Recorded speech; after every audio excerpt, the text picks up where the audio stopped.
बिस्मिल्लाहिर्रहमानिर्रहीम। नाज़रीन अस्सलाम वालेकुम। मैं हूं आपका मेज़बान साबिर शाकिर, वफाकी दारुल हुकूमत इस्लामाबाद से कुछ ताज़ा तरीन अपडेट्स के साथ। इस वक्त हमारे साथ मौजूद हैं जी डॉक्टर कलीम जावेद साहब, सीनियर एडवोकेट हैं हाई कोर्ट के। उन्होंने एक कंप्लेंट फाइल की थी चीफ जस्टिस काजी फाइज ईसा साहब के खिलाफ, और वो सुप्रीम जुडिशल काउंसिल को भेजी थी।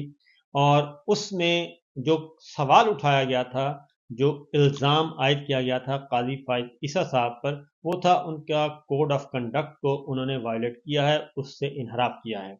आपको याद होगा कि कमिश्नर रावलपिंडी जनाब चट्ठा साहब आए थे और उन्होंने एक इल्ज़ाम आयद किया था। उन्होंने कहा था कि रावलपिंडी डिवीजन के सारे नताइज जो हैं वो तब्दील किए गए हैं, और 13 कौमी असम्बली की सीटों के तमाम नताइज तब्दील किए हैं। 70 हज़ार की लीड को हमने तब्दील किया, और इस घिनौने काम में, इस घिनौने जुर्म में चीफ इलेक्शन कमिश्नर और काजी फाइज ईसा साहब दोनों इसमें शामिल हैं। और उन्होंने अपने माफ़ी भी मांग ली थी, और अपने ओहदे से इस्तीफ़ा भी दे दिया था, सर्विस भी छोड़ दी थी। वो मामला अभी तक वहीं है। और इसी दौरान चीफ जस्टिस काजी फाइज ईसा साहब जो हैं वो उन्होंने एक मीडिया टॉक की थी। कुछ जर्नलिस्टों को बुलाया, उनके साथ मीडिया टॉक की, और मीडिया टॉक जो है वो जारी कर दी गई उन इल्ज़ामात के हवाले से। कमिश्नर रावलपिंडी ने जो इल्ज़ामात आयद किए थे, उसके बाद एक रेफरेंस, एक कंप्लेंट फाइल की डॉक्टर कलीम जावेद साहब ने, एडवोकेट हाई कोर्ट हैं।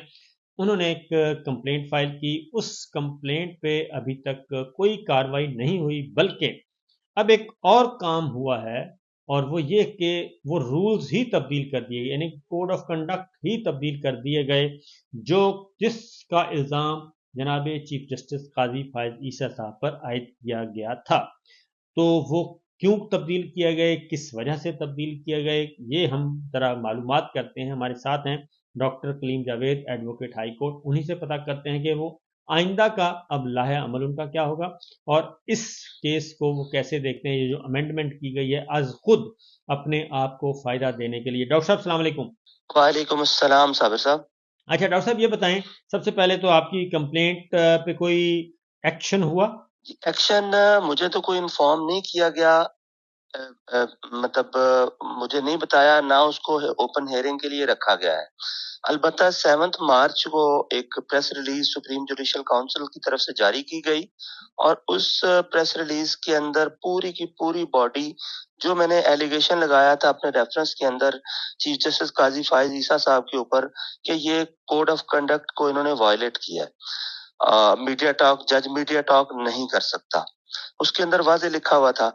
अब इन्होंने जो 7 मार्च को सुप्रीम जुडिशल काउंसिल की प्रेस रिलीज जारी की है, उसमें इन्होंने कहा है कि जी हमने रूल 5, जिसका मैंने कहा था कि काजी फाइज ईसा साहब ने उसको वायलेट किया है, इन्होंने उस प्रेस रिलीज में बताया कि हमने रूल 5 को कोड ऑफ कंडक्ट के जो आर्टिकल 5 है उसको हमने अमेंड कर दिया है, और परमिशन दे दी है किसी भी जज को कि अगर उसके खिलाफ कोई इल्जाम लगता है और वो पब्लिसाइज होता है तो वो मीडिया टॉक भी कर सकता है, वो उसके ऊपर रिस्पॉन्ड भी कर सकता है। अच्छा, आप ये बता रहे हैं कि आर्टिकल 5 में तब्दीली की गई है, और आर्टिकल 5 पहले ये था कोड ऑफ कंडक्ट का कि जज जो है वो मीडिया टॉक नहीं कर सकता, मीडिया के साथ प्रेस कॉन्फ्रेंस नहीं कर सकता।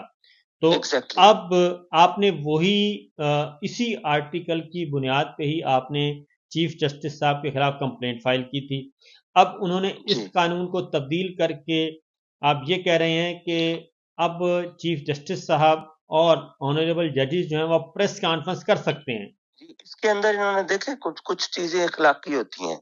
जज को तो पूरी दुनिया के अंदर पाबंद किया गया है कि वो पब्लिक गैदरिंग में नहीं जा सकता। ये प्रेस से बात करना तो बहुत आगे की बात है। वो तो जनाजों तक पे जाने को जजेस को मना किया जाता है, शादियों में जाने से मना किया जाता है, पब्लिक में बात करने से मना किया जाता है। चाहे चाहे कि आप प्रेस रिलीज और प्रेस कॉन्फ्रेंस और मीडिया टॉक की परमिशन दे दें, इखलाकी तौर पे काजी साहब, मुझे नहीं समझ आ रही है किस तरफ जाना चाह रहे हैं काजी साहब, और किस तरफ जा रहे हैं अपने आप को सेव करने के लिए। देखिए आपके खिलाफ रेफरेंस आया है, اور اس میرے ریفرنس کے اندر اتنی جان ہے کہ اس ریفرنس کو آپ کو اس پہ میرے الزامات کے بعد آپ کو اس قانون کو اس کوڈ آف کنڈکٹ کو چینج کرنا پڑا. تو یہ ایسے نہیں ہوگا، یہ چینج آپ نہیں کر سکتے. آپ ایک نئی چیز کھول رہے ہیں کہ پورے پاکستان کے اندر ہائی کورٹ اور سپریم کورٹ کے ججز جب چاہیں پریس بریفنگ کے لیے بیٹھ جائیں، اچھا جب چاہیں وہ میڈیا ٹاک کر دیں. اچھا یہ بتائیں کہ یہ اب یہ تبدیل ہو چکا ہے یا ابھی صرف تجویز آئی ہے سپریم جوڈیشل کونسل کی میٹنگ میں؟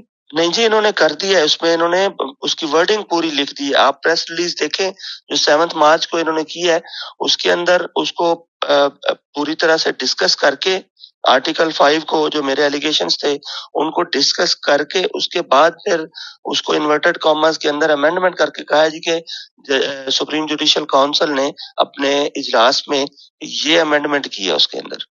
ٹھیک ہے، تو اس کا مطلب یہ ہوا کہ آپ کی جو اچھا یہ ایک اور بات بتائیں، اس کا جو عمل درآمد ہے یہ مؤثر بماضی انہوں نے کہا ہے یا اس پہ کوئی کہا ہے؟ کیونکہ اگر تو یہ مؤثر نہیں بماضی ہے تو پھر تو آپ کی جو کمپلینٹ ہے وہ ہو جائے گی غیر مؤثر، اور اگر یہ جی مؤثر بماضی نہیں ہے تو پھر آپ کی کمپلینٹ تو برقرار رہے گی. جی ایگزیکٹلی. اس کے اندر تو انہوں نے پریس ریلیز کے اندر تو ایسی کوئی بات نہیں لکھی کہ اس کا ریٹروسپیکٹو افیکٹ ہے یا نہیں ہے. اس کے اندر تو یہ بات نہیں لکھی. لیکن ڈیفینیٹلی ان کا جو موٹو ہے، جو ان کا پرپس ہے، جب اس کو امینڈ کر رہے ہیں اس وقت کر رہے ہیں جب قاضی صاحب کے خلاف میرا ریفرنس اس وقت سپریم جوڈیشل کونسل کے پاس پینڈنگ ہے، تو ان کا جو موٹو ہے وہ موٹو تو ان کا یہی ہے کہ اس ریفرنس کو نا آپ ہمت کریں، آپ فکس کریں میرے ریفرنس کو، سامنا کریں اس کا. میں بھی آتا ہوں، آپ آرگومنٹس کریں اپنا آگے سپریم جوڈیشل کونسل کے، اپنے علاوہ باقی ممبرس کو آپ بٹھائیں. بالکل ٹھیک ہے. اب آپ کا فردر کیا ہے؟ آپ اس امینڈمنٹ کو چیلنج کرنے جا رہے ہیں یا آپ جو آپ نے کمپلینٹ فائل کی ہے اس کو کہہ رہے ہیں کہ آپ اس کو لگایا جائے، اس کو سنا جائے؟ دیکھیے میں امینڈ کو اگر انہوں نے اس امینڈمنٹ کی آڑ میں اس کے پیچھے چھپ کے اس ریفرنس کو فکس نہ کیا تو میں اس امینڈمنٹ کو چیلنج کروں گا سپریم کورٹ کے اندر، یا جو بھی فورم مجھے اویلیبل ہوا میں اس کے اندر اس امینڈمنٹ کو چیلنج کروں گا. اور میں ان سے کہتا ہوں کہ آپ اخلاقی جرات کا مظاہرہ کریں. آپ یہ سمجھتے ہیں کہ آپ نے کوڈ آف کنڈکٹ کی وائلیشن کی ہے، اسی وجہ سے آپ کو کوڈ آف کنڈکٹ کو امینڈ کرنا پڑا. آپ یہ سمجھتے ہیں کہ آپ نے وائلیشن کی ہے تو آپ سامنا کریں. آپ ہمیں پورا بھاشن دیتے ہیں کہ میں اس طرح سے چلتا ہوں، میں اس طرح سے چلتا ہوں. آپ جرات کا مظاہرہ کریں اور سنیں، اس کو اوپن ہیئرنگ کے لیے رکھیں، فکس کریں اس کو. یہ تو نہیں ہو سکتا کہ آپ ایک ادارے کے سربراہ ہیں اور آپ کے اوپر الزام آئے اور اس الزام کی وجہ سے آپ اس قانون کو ہی تبدیل کر کے رکھ دیں اور آپ خود ہی اس میں بیٹھے ہوں. آپ کے اوپر الزام ہے اور آپ خود اس لا کو امینڈمنٹ کر دیں جب آپ کے اوپر ایلیگیشن آیا ہے. یہ تو ابھی ریسنٹ پاسٹ میں بھی ہو چکا ہے نا کہ سردار طارق صاحب کے خلاف کمپلینٹ تھی تو انہوں نے خود ہی جو درخواست گزار تھے جنہوں نے کمپلینٹ فائل کی تھی، غالباً آمنہ ملک تھیں ایڈوکیٹ، آمنہ ملک. تو ان کو خود ہی جرا کر کے خود ہی سب کچھ کر کے تو وہ ریجیکٹ کر دیا. یہ بھی ہو چکا ہے. دیکھیں یہ بھی بہت غلط ہے. آپ جب آپ کا دل کرتا ہے آپ رولز کو، آپ قوانین کو اپنی مرضی کی طرف موڑنا شروع کر دیتے ہیں. جب آپ کے گھر کی طرف بات آتی ہے تو آپ ساری چیزوں کو کنسیڈر ہی نہیں کرتے، اس کے علاوہ آپ ہر وقت قانون آئین کی بات کرتے رہتے ہیں. تو جسٹس نقوی صاحب کے معاملے میں انہوں نے بالکل دوسرا رویہ اختیار کیا. ایگزیکٹلی میں جو کہتا ہوں جی کوئی بھی ہے وہ کوڈ آف کنڈکٹ سب کے لیے ہے، بالکل ٹھیک. وہ قانون ہے، وہ یہ رولز ہیں، وہ سب کے لیے ہیں. اب یہ بتائیں کہ اب آپ نے ہائی کورٹ جانا ہے یا سپریم کورٹ جائیں گے؟ میں ابھی اس پہ دیکھیں فورمز تو اس میں ہائی کورٹ بھی ہو سکتا ہے، سپریم کورٹ بھی ہو سکتا ہے. تو میں انشاءاللہ کوشش کروں گا کہ میں سارے فورمز کے اوپر جہاں بھی ہو سکا میں اس کو لے کے جاؤں گا امینڈمنٹ کو. میں یہ کہتا ہوں کہ میرا ریفرنس، میں ابھی ان سے پھر کہتا ہوں کہ آپ کے اندر اخلاقی جرات ہے، آپ اس کو فکس کریں، سامنا کریں. ادروائز میں ہائی کورٹ یا سپریم کورٹ میں ہر جگہ پہ جاؤں گا. نہیں، آپ کا دیکھیں نا سپریم جوڈیشل کونسل کے خلاف یا سپریم کورٹ رولز میں کیا ظاہر ہے وہ سپریم باڈی تو सुप्रीम कोर्ट ही है, तो उसके अगेंस्ट आप हाई कोर्ट तो नहीं जा सकते। आपके पास तो सिर्फ एक ही है कि आप 184(3) के तहत आप पिटिशन फाइल करें बराह रास्त, और जैसा कि होती है बिलअमूम सुप्रीम जुडिशल काउंसिल के फैसलों के खिलाफ या अंदर रूल्स हैं, तो उन रूल्स को आप ओपन कोर्ट में लेके जाएं। और इसके अलावा तो मेरा नहीं ख्याल कि हाई कोर्ट फोरम बनता है। जी, हाई कोर्ट में भी हम जा सकते हैं, क्योंकि इन्होंने जो सुप्रीम जुडिशियल काउंसिल ने जो कोड ऑफ कंडक्ट इशू किया है, ये under article 209 of the constitution किया है। तो जब कॉन्स्टिट्यूशन के तहत कोई रूल्स या कोई चीज बनाई जाती है, तो उसके अंदर अमेंडमेंट की गई हो या वो आइन के खिलाफ हो, तो उसको जब कॉन्स्टिट्यूशन की कस्टोडियंस हैं हाई कोर्ट्स भी और सुप्रीम कोर्ट भी, तो कॉन्स्टिट्यूशन के अंदर कुछ कॉन्स्टिट्यूशन के साथ कोई छेड़खानी होगी तो हाई कोर्ट भी उसको एंटरटेन कर सकती है, सुप्रीम कोर्ट इटसेल्फ तो है ही। तो चलें, ये आप ट्राई करें, कोशिश करें, लेकिन मेरा अपना ख्याल है कि ये सुप्रीम कोर्ट ही में जाना होगा आपको 184(3) के तहत। और वो फिर आपको मालूम है कि नए तब्दीली हुई हैं कवानीन में, वो फिर जाएगा कमेटी के पास। कमेटी में जस्टिस मंसूर अली शाह होंगे, जस्टिस मुनीब अख्तर होंगे, वहाँ पे ये सारे का सारा मामला जाएगा। और वहाँ पे शायद आपको कोई, क्योंकि ओपन कोर्ट में तो उस कमेटी ने तय करना है कि इसको बेंच भी तश्कील देना है, और वही कमेटी डिसाइड करेगी। तो आप जुडिशल कमीशन के मेंबर्स को भी आप अपनी कंप्लेंट और ये सारी चीजें उससे पहले इन्फॉर्म नहीं करेंगे? सुप्रीम जुडिशियल काउंसिल के? जी, सुप्रीम जुडिशियल काउंसिल के मेंबर्स को भी तो आप बराह रास्त अपने कंप्लेंट जो फाइल किया उसके बारे में लिख सकते हैं ना, कि मेरी ये कंप्लेंट पेंडिंग पड़ी है और उसको सुना नहीं जा रहा। जी, मैं हर फोरम पे जाऊंगा, मैं हर रेलिवेंट बंदे के पास जाऊंगा कि ये जुर्रत का मुजाहरा करें, मेरे रेफरेंस को फिक्स करें, उसका सामना करें।